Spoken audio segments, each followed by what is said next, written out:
Good evening. My name is Nolan Groce. I'm with Urban Design Partners. We are assisting Canvas Capital on Rezoning Petition 2023-082. This is for SafeNest Storage.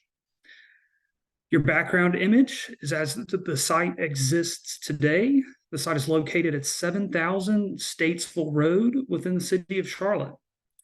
Rezoning Petition 2023-082 is a conventional rezoning petition requesting a rezoning from the I2 CD district to the ML1 Manufacturing and Logistics 1 zoning district.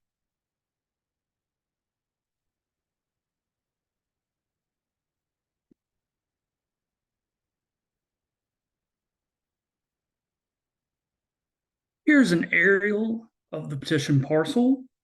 It is approximately 7.54 acres, located east of I-77, northeast of Statesville Road, and northwest of Old Statesville Road.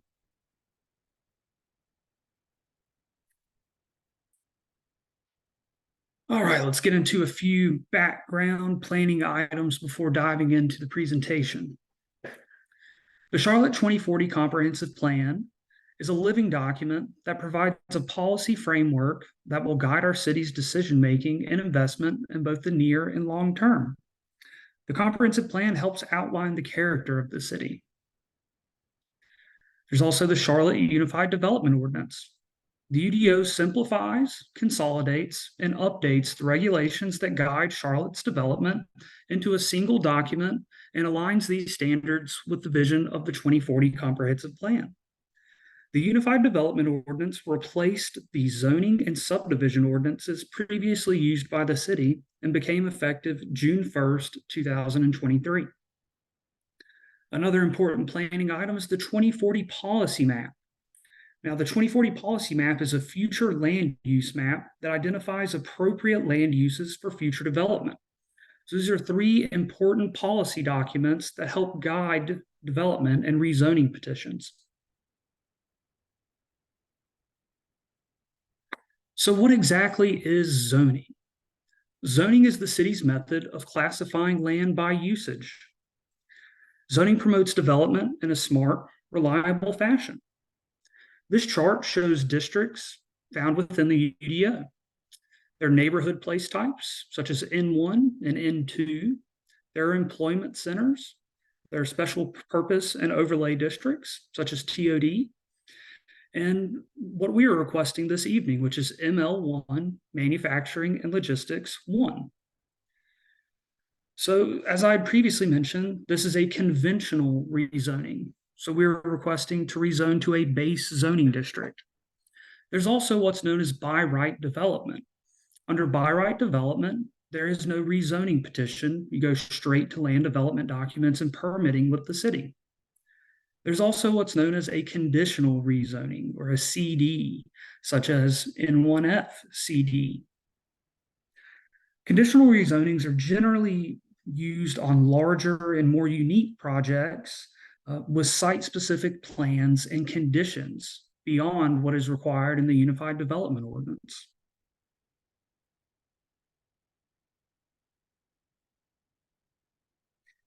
Here's an existing zoning map of the city of Charlotte at 7,000 Statesville Road. The site is currently zoned I2 CD Conditional District.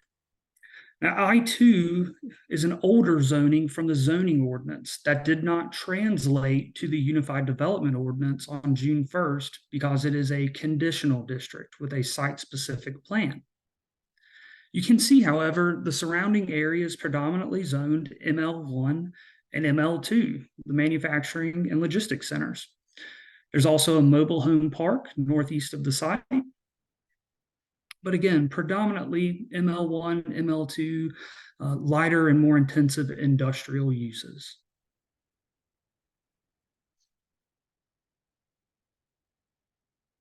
All right, now we're going to take a look at the Charlotte Future 2040 Policy Map now. Our site is identified for manufacturing and logistics, as well as many of the abutting and surrounding properties. At the bottom of the screen, you can see what makes up a manufacturing and logistics place type, the type of land use, the character, the mobility, the building form, and the type of open space. To the northeast, you can see the neighborhood 1 place type, that is the existing mobile home park. There's also several parcels identified for neighborhood 2 to the southeast.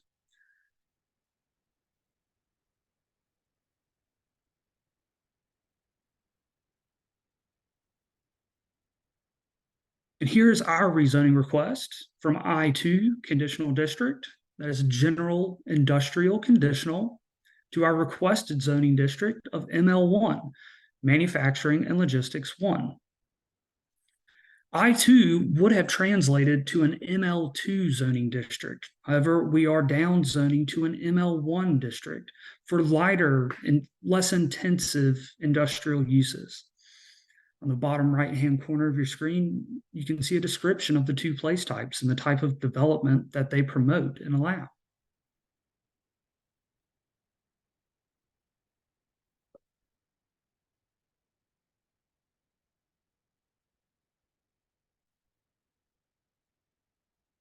As a conventional zoning district request, any use permitted under the ML1 zoning district can be developed or used on site.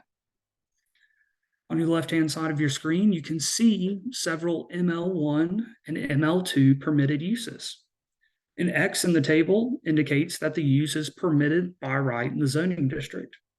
PC indicates that the use is allowed in the zoning district and shall comply with the prescribed conditions of the article in the Unified Development Ordinance. A C indicates the use shall require a conditional zoning request.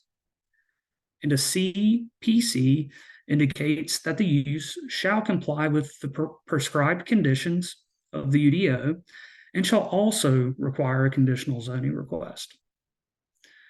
SafeNest Storage, as it exists, is a self-storage facility, which is the reasoning behind the ML1 request. Outlined in a bold font, you can see that self-storage facility climate controlled and self-storage facility outdoor are permitted with prescribed conditions in the ML1, but not the ML2 zoning districts.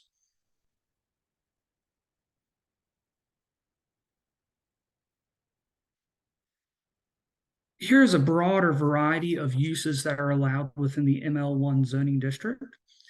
You can see in the top left-hand corner that there are no residential uses permitted within the ML1 district.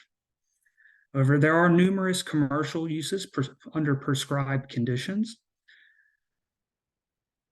There are public health and social services uses. There are predominantly industrial uses, such as general industrial or light industrial, airstrips, craft industrial, as well as several open space, recreation, and agricultural uses. It is important to mention that any conventional development must meet the regulations of the Unified Development Ordinance, such as setbacks. There's a 36-foot front setback in the ML1 zoning district. There's a 0-foot side yard setback, as well as a 10-foot rear yard setback. There are also other regulations such as buffer requirements and stormwater that must be achieved and met as part of a development plan. Here's the potential timeline for rezoning petition 2023-082.